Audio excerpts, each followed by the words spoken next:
Morning, Bill. Hey, morning, Tom. How are you? Good. How about yourself? Just wonderful. Good. Good afternoon, everyone. Hi, Pat. Hi, Pat. Mr. Jenks, Chief Hackman has been called out on a situation. He won't be at the meeting today. Melissa does have his reports. Okay, great. Thank you.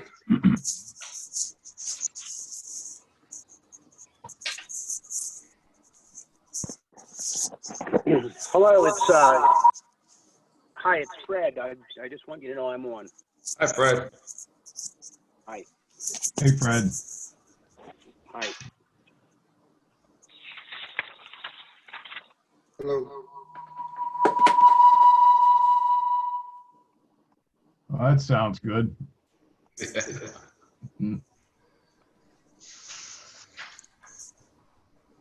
We need one of those remote control things, Bill. You know, you got that right. I didn't even show that to Vicky. I don't know that she gets so much humor out of that or not. I don't think so.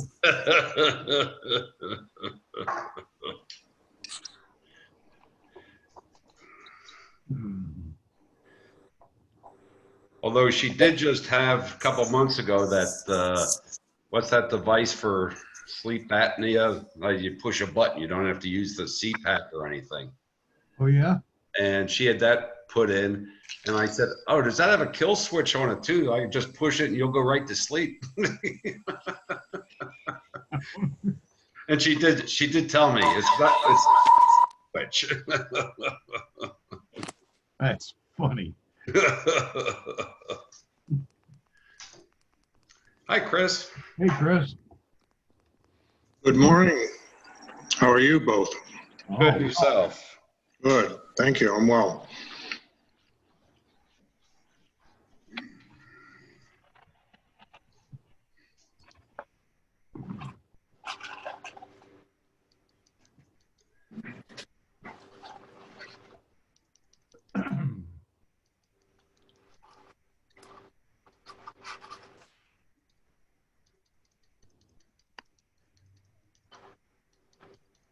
Hi, Jody. Hey, Chris. Good morning. Chris, congratulations with Ben. Yeah, thank you. It was a nice article this morning. Yeah, it was. Yeah. Maybe the Phillies could use him instead of Bucknell. They could use a good left-hander right now. I've had that same thought. I don't think he could do any worse. No, absolutely not. Okay. According to this, it's 12 o'clock, so we'll call the meeting of the Fire and Police Committee to order. Melissa, roll call, please. Okay. Bill Jenks, I am here. Tom Mull, Here. Tom Bauscher, Here. Fred Levering, Here. Keith Durr said he would be absent today, and John Woodward as the alternate said he would be absent today as well. All righty. We have any public comments? Yes. Excuse me? Gregory Krutayarsky, 41 Cardinal Road. Yes, sir. Okay. Unfortunately, I have to continue my story about my neighbor, John Cullen, who, as I know, received the letter from the borough on the first days of September to stop his practice of letting his dog urinate and defecate in the borough. But he thinks it's just a joke. On Friday, I saw 3 events. First one was at my neighbor Adrian Jedic driveway, where he put his dog at 11:35. I started recording. He looked at me and he pulled his dog, went further to the street to his other neighbor. I don't know her last name, Mary, sister of our borough council, and he let his dog defecate there, picked up, and that's it. Late at 6:30 something, have recording. I actually emailed this recording to Mr. Jenkins, to Mr. Moll, to Frederick Levering, to everybody I could. And he let his dog do it at the spiral lane on the grass of the 1514 old Mill Road, which faces our side, Cardinal Road. Picked it up, then went to me, had a conversation with me, telling me how bad neighbor I am, telling about it to you people at our council. And then he accidentally dropped the pieces at my sidewalk, at my actually pavement, where he did it a month ago. He had to go back to his wife and cleaned everything, but you know, you cannot clean the dog feces when they are not very solid. So it was like a nightmare, like a returning thing from the previous month. We have some people allergic to this stuff, and we have it again. The problem is this individual does not understand what the border ordinance is, what the order of the ordinance in the letter tells him. He is not able to understand, unfortunately. I don't know what can we do except fining him. I don't want him to pay extra money, but I don't know any other remedy. Please do something about it. I want to live my life without any nuisances, without pieces of his dog around me, in the street, everywhere, across the street. Please do something. Mr. Jenkins, you told we live in the best place in Pennsylvania, best city of Wyomissing. Let it be best for me too. Do something about it, please. Mr. Jakes, Sir, could I ask how many other dogs walk by his house in a day? Just out of curiosity, because I got to tell you, wait a second. Because at my house, you interrupted me. Excuse me. Sir, you interrupted me. Sir, well, I mean, I have my 5 minutes. Go ahead, can I continue? finish. Can I continue? Thank you. I saw many dogs and none of them ever defecated or urinated. Okay. You have ordinance, you have law. Why are you not following the law? It's so easy. I'm going to tell you why. I finished now. You can continue. All right. I must have, without having a camera there, I'll bet 15 or 20 dogs walk by my house every day. Occasionally one poops, either at my front lawn or nearby. Most people pick it up, some don't. I try to catch those that don't to say something. But if I had the police stand there and try to enforce that law all day, every day, we would just have the, I don't know, the police poop law dogs person running around or something. It's nearly impossible. thank you, Mr. Boucher. Occasional when there is 3 times a day and only around one place. Is it occasional? No. He is bringing his dog on purpose. It is not occasional. Thank you. All these dogs that go by my house are on purpose too. Mr. Kotowski, let me just say, as a dog owner, I guess I'm as guilty as everybody else because my dog does its business in the street or the sidewalk or the planting strip, and it's picked up right afterwards. I'm sure he has not trained his dog to do that on your property, or that is exactly what he's doing, Mr. Jenks. He's training it. Okay. Well, little dog, little bladder. So Lord, I'm appalled. Our police chief committee is telling us that border ordinance is nothing.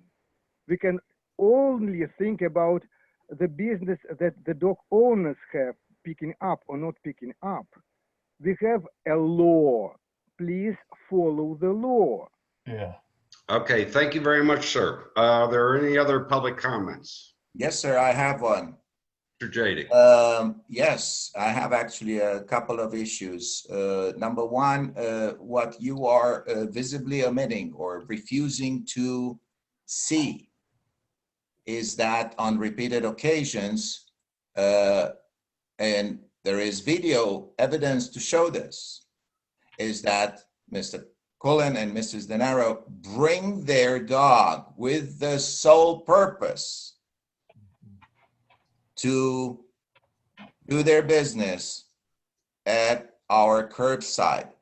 It is not 15 dogs. We have dogs walking and they're really well behaved. They walk in the street. It is with a purpose. They are training their dog to poop at our curbside. It is a big difference from an accidental poop. This is our complaint. Our complaint is not that some dog once in a blue moon pooped at our curbside. There is difference between harassment and just an incidental issue. This is harassment. This is the definition of harassment. They have been asked not to do this nuisance, to stop this practice. This is a practice. It's not anymore an occurrence. And I hope you understand, because otherwise, honestly, sir, you don't belong on this committee. The second issue that I want to address is the issue of insulting yard signs. The same people have placed an insulting yard signs on their property. It says, "Dogs 2020 because humans suck." This is not a political sign. This is an insult to their neighbors. We are humans. We do not suck. I take it as an offense. We have regulations for political advertisement and political signs, serious stuff. If we escalate this, I can put a ton of snarky yard signs insulting them. They think that they own this right, and they start these wars that they don't like. I'm sure that if I put a couple of signs just as snarky as theirs, they will not like it. So we ask you, you have regulations about placing political signs. This is not a political sign. We ask you to take action and remove that, because that is an insult. We do not put yard signs insulting our neighbors. This is not how I see this neighborhood. Well, as far as I'm concerned, sir, that's a First Amendment issue. And if it's on private property and not on the planning strip, there's no action the borough can take. It is on the planning strip. Well, there's no Will signs. that help? There's no signs permitted on the planning strip. Well, how about we look at that? And if you think that it is okay that we place snarky signs up, I will do that. And I hope you take no action if it's on my property, because I have a lot of things to tell them. I tell you. Mr. Jadik, it's your right under the First Amendment. That I'm glad this is recorded. You can do anything on your own property. Good. But I think that is not something that is nice to do. And I hope you agree with me that if you would have somebody in front of your property saying things like this, placing signs, you would not like it. And I think we are better than this. I hope you agree with me. I do agree with you, sir, Good. but everybody has the right to the First Amendment, freedom of speech. So let's get it out of the planning strip then, and we'll go from there. Okay, would you please let Mr. Brandenburg know the I address? already did. He Okay. is part of this meeting. All righty, thank you. Do you have anything else, sir? You have 1 minute left. Thank you. Yes, I had. Unfortunately, I didn't have enough time to write my speech, so I'm going to end here. Thank you. I yield my time. Okay, thank you. Are there any other public comments? My name is John Cullen. Can I make a comment? Yes, sir. What Mr. Jadik just said is a little bit misrepresented. The sign had the word, it does say Because people suck. But the word suck was taped over. So for Adrian Jadik to say that the sign says because people suck is really inaccurate because it was taped over. And it's a fundraiser for. The sign was a fundraiser sign for a shelter. It was not there to insult. And as far as training dogs to poop, if you really think you can do that, I'd like to know how. It's very easy. Let it do at your land. Mr. Kratowski, you've had your time. The law of the borough. Mr. Kratowski, you've had your You're time. mispronouncing his name, sir. Well, he mispronounces mine all the time, too. My name is Krutoyarsky. Well, sir, your time is up. I know. Please let Mr. Collins speak. All right, the sign is moved out of the planting strip. It's in our yard. I hope poop also in your yard. Yeah, well, maybe Mr. Jada can move his political signs out of the planting strip also. And the signs he placed across the street out of the planting strip. Those are legally, Mr. Cullen. They are legally there.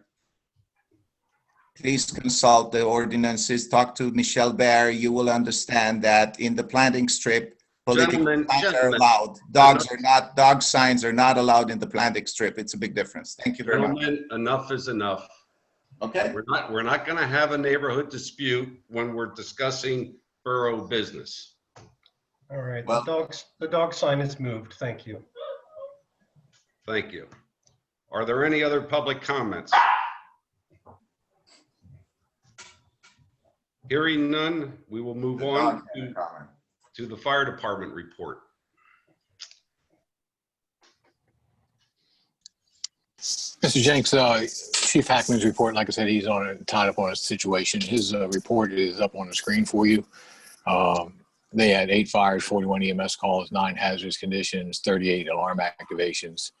There were 65 calls in the borough and 31 calls out of the borough. Fire damage for the month of September was around 75,000. I can't give you exactly what that was at, but that's their basic report for the month. Okay. Anybody have any questions? All righty. Pat, do you have the in-depth report too, or? There you go.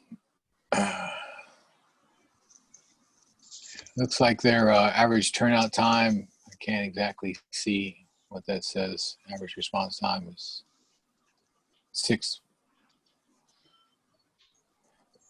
minutes and 40 seconds is their average for arrival. Response time on dispatch to arrival. Their average turnout time, if you can go up a little bit, Melissa. As you can see for Wyomissing, 2 minutes. For EMS calls, 1 minute, 30 seconds. Does anybody, you can take a look at the report. Does anybody have any questions on the in-depth report? So you can just scroll through that, please.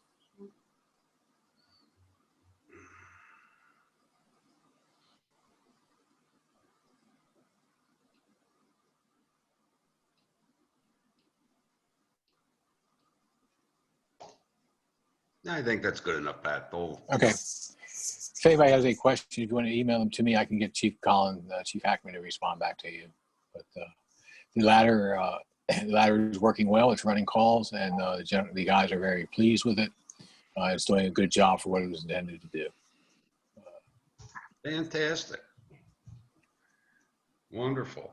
I see we're running the tower on some calls too. Is that just, is there a reason that one versus the other, or are we? I think it's only like when special call for certain type fires, Bill. I'll have to double check with that. Okay. I was just curious. I know it ran one this morning over in Kumru, so I'll find out for you. Okay. All righty. Any questions on the fire department report? Hearing none, we will move on to Mr. Tucci of Western Berks Ambulance. So you have me today. It's Carrie. Hey, Carrie, how are you? I'm good. How are you guys? Good, thanks. Okay, so for the report for August, we had a total number of 237 incidents. Out of those, 180 were transported, 25 refused, 27 were canceled, and 5 were assists. We went to the Highlands 18 times, Country Meadows 17 times. Our average dispatch to responding time was 1 minute and 17 seconds, and our average scene time was 14 minutes, 28 seconds. Our busiest hour was around 4 p.m. with 26 incidents. We went to Reading Hospital 150 times, St. Joe's 11, and we treated 1 with Narcan. And that's it. Okay, Carrie, well, you're here. The other week, I guess it was President Mall that had asked if we'd heard anything about the hospital hiring EMTs and medics. And I thought that whole idea of the hospitals was squelched. And now all of a sudden I am seeing on social media advertisements from Tower Health or EMTs and medics. Do you know what they want to do? So I'll jump on that, Mr. Jenks. So I'm here also. Oh, okay.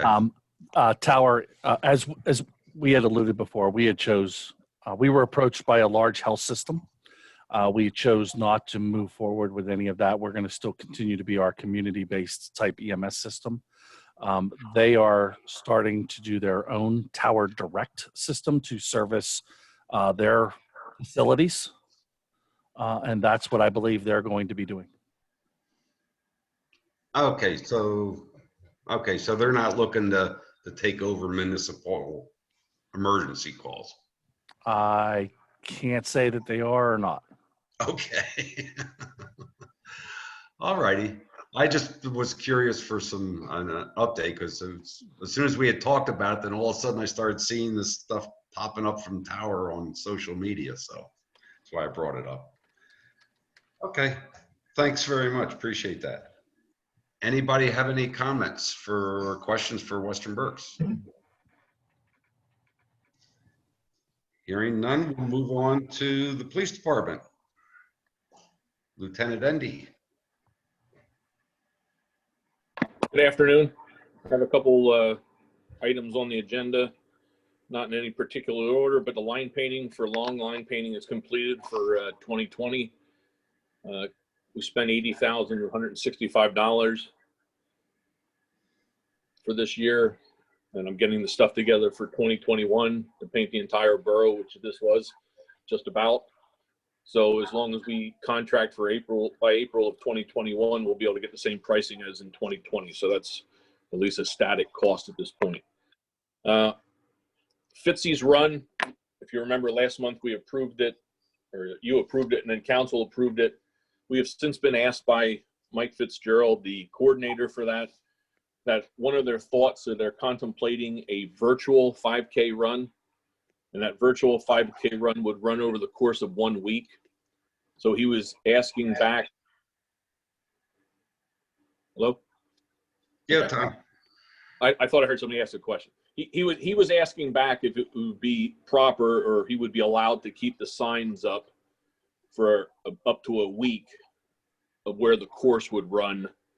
Normally, we allow those portable signs be put up the day of and taken down by the end of the event for that day. So basically, after a couple hours, you wouldn't know anybody was there at the park doing a race like that. But he's asking if that would be possible. That'd be something we would entertain. And he was told that we'd bring it back to the committee and see. Like I said, it's not. He wasn't necessarily saying that that's exactly what they're doing, but they're just trying to figure out how they could do a run like that with COVID CDC guidelines right now. So I'd appreciate anybody's thought or guidance for that. How do you do a virtual run anyway? I'm sorry, Tom. How do you do a virtual run? How does that work? Yeah, how the virtual run was work, as I understand it, is they would give you the chip, and I guess somehow they can keep track of your time, or you report your time back, but you run the course at your leisure during that week. Oh, okay. And then you give back the time, and they put it into their, program for winners, I guess is how they. Oh, okay. That's pretty cool. Yeah. I can make sure there's extra chips available for the committee if you so desire. I ride my bike. Yeah, right. So it basically comes down to is if you want to see the signs up for the course of a week. I mean, they've been very respectful. That their Fitzy's run has been very respectful to us over the years of working with us and keeping. They're not one of the people that have gotten paint on the sidewalks or anything for us over the past. So they've been very good about the signs. And like I said, they reached out to us first rather than just doing it. They just thought what somebody's comments were. So. Bill? Yes. Bill, it's Fred. I would move that we approve having them do that. And I would also point out to Mr. Bauscher that if there are chips involved, he will only accept them if they are incorporated in cookies. Okay, we do have a motion to approve the signage for the gate for 1 week. Maybe entertain a second. Second. We have a second. All those in favor? Aye. Opposed? There's your answer, Tom. Okay, thank you. Well, does that need to be approved by the council, or can I get back to him now and tell him that that's approved at this point with that change? We should run that through the council meeting, but I think you can fairly assume that the outcome will be positive and let him know that that's likely, but we do need to run it through the council meeting. Okay, thank you, Mr. Hartman.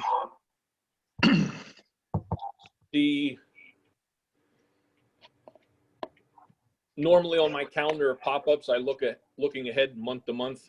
The Halloween issue and or large event to usually occur on the 12 to 1500 blocks of Reading Boulevard this year has come up. In addition to, I've received some comments through an email about that process and how that would work with CDC guidelines. I was on the CDC website and they actually have, guidelines for this upcoming Halloween season, as well as every other holiday that will happen between now and the end of this pandemic.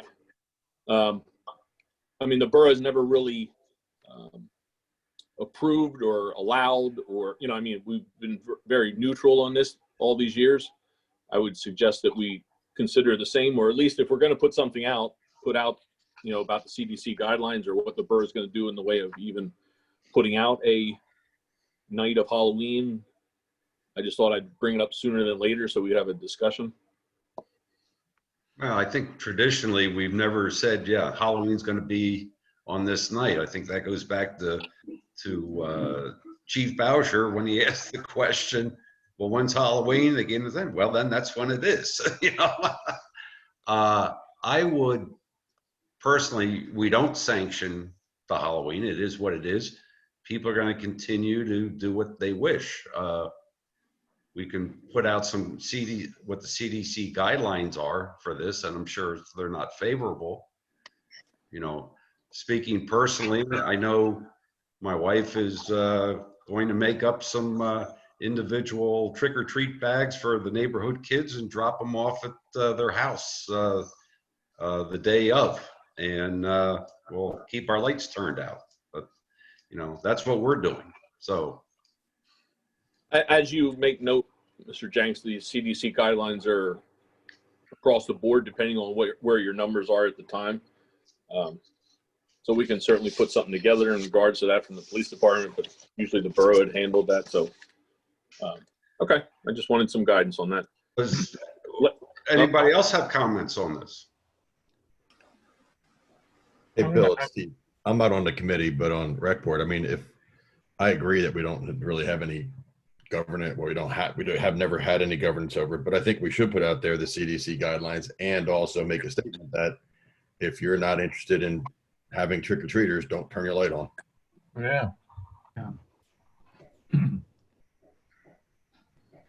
I like how Mr. Jeff's logic goes here. He likes to take his COVID right to the person's front porch. That's a nice way.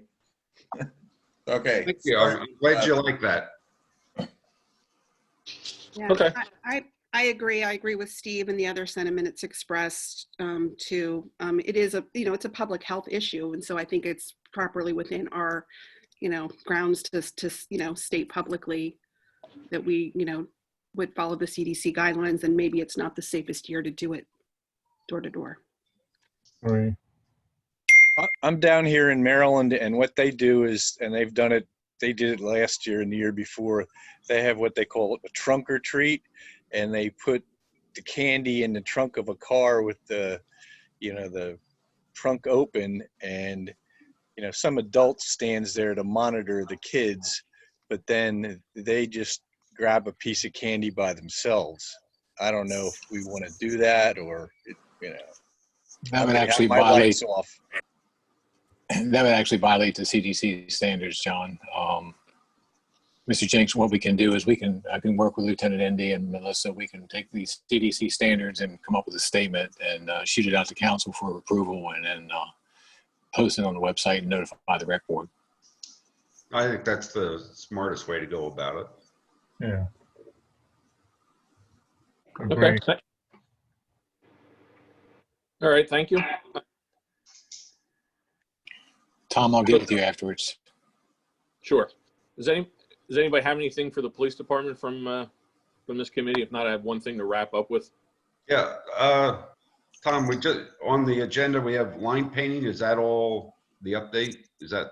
Are we done with line painting? Yes, I'm sorry. Unless my sound, we have concluded the line painting by budget. Actually, I think it's under budget for 2020. So I've already gotten the stuff together for 2021, and I was told by the contractor, as long as we had our pricing in or our stuff in after the first of the year, by April, he would honor the same prices for 2021. So we'll be pretty much right in line. And I've already given some budget numbers to Mr. Brandenburg and also Ms. Smith as well. So we're in good shape with that. Okay, good. I'll tell you what, though, when you do look at paint, now we started painting the short lines probably about 6 months ago, let's just say, and 6 months till now. When you look at where we've done some of the long line painting, specifically if you like out Cambridge Avenue, where we did the yellow hashes about 6 months ago, and now the long lines have just been done recently, that paint really fades quickly. I'll tell you. Quite a difference from years ago. So just an observation. Yeah. The last thing I would bring up is, and maybe most of you know this, back on September 6th, we lost one of our fire policemen due to an illness. That was Bruce Dickinson. He had served as our lieutenant at the fire department. And I figured I'd bring this up since Chief Hackman is unavailable right now. But he really worked, he was dedicated working with the police department when we had special events and the like. So we certainly will miss Bruce's personality and humor in helping us. Sometimes, as most of you know, direct traffic in the public domain is sometimes trying at times. So I just wanted to bring that along. Bruce had been with us for about probably about 15, 20 years. So, if I can echo in on that for Tom, and, Bruce worked for us also as a wheelchair driver, and come to find out, Bruce was a retired Coast Guard chief petty officer who worked on some things that none of us even knew. And I don't know if you knew this, Tom, that Bruce was involved with Exxon Valdez when it was up there. He had received some very high commendations for the flight TWA crash, and he was a logistics officer on the Coast Guard cutter that he was on, coordinating over 100 plus civilian, federal, and state ships for the search and rescue and then the retrieval. And Bruce was also assigned to the New York City office of the Coast Guard, where he actually ended up retired. But he was actually a block away from the World Trade Center on 9/11. And when the first plane hit the tower, they went out, his whole office went out, and they were directing people out of the city to their marina and actually watched both World Trade Centers fall. So a lot of things we didn't know about Bruce, and I know a lot of people didn't know about that about him. He did not boast about that. And the one thing he was very boastful about, we all knew about, if you didn't know, Bruce was in 2 movies. Bruce was in For the Hunt for Red October as a Russian sailor. And Bruce, he was actually one of the Russian sailors on the Hunt for Red October because the Coast Guard had to be there. And in the movie Clear and Present Danger, another Tom Clancy movie, in the opening sequence with the Coast Guard goes out and tries to lay siege to one of the enchanter boats, and the Coast Guard boat goes over. Bruce is one of the deck crew that goes over and arrests the two bad guys. He's the guy with the gun on it. So Bruce was very proud of that moment when he was in 2 movies. So. Thanks for adding that, because you're right. He was a humble person. He just did about his job and that kind of stuff. Just like a lot of our veterans, sometimes that stuff doesn't come up. We don't hear about it, unfortunately, until afterwards, and that's the shame of it. So, but thanks. So I just wanted to make sure everybody knew that Bruce did a lot of work for the borough. So thank you. Appreciate that. Anybody have any other comments for Lieutenant Endy or questions? Hey, Bill, it's Fred. Yes, sir. Over the last month or two, we've had a couple of guys that have passed away that we had a little, but Pat did some sort of an email to them expressing the borough's appreciation. Perhaps that would be appropriate in this case as well. I think you're right. Pat, do you have contact information, or can we draw up an appreciation letter to his family? Sure, we'll take care of that. Okay. I'll get the information from Tom. Great. Okay. Anything else for the police department? Okay, hearing none, we will move on to others. And I guess, Pat, Animal Rescue League.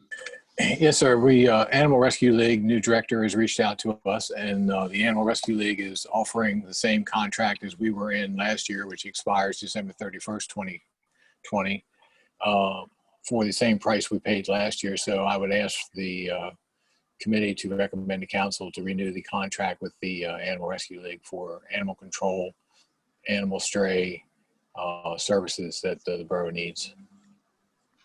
How's that working out, Pat? Is that price-wise?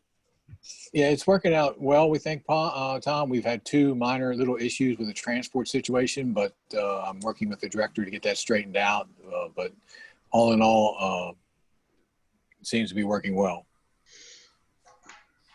Okay. I would echo that. We had 2 little glitches, but that's been resolved to our satisfaction. Police department's had no issues with it. Thanks, Tom. Thank you. Great. Somebody wish to make that motion to bring that before council? So moved. Tom, second. Second by Tom Bauscher. All those in favor? Aye. Aye. Opposed? So be it. Thank you.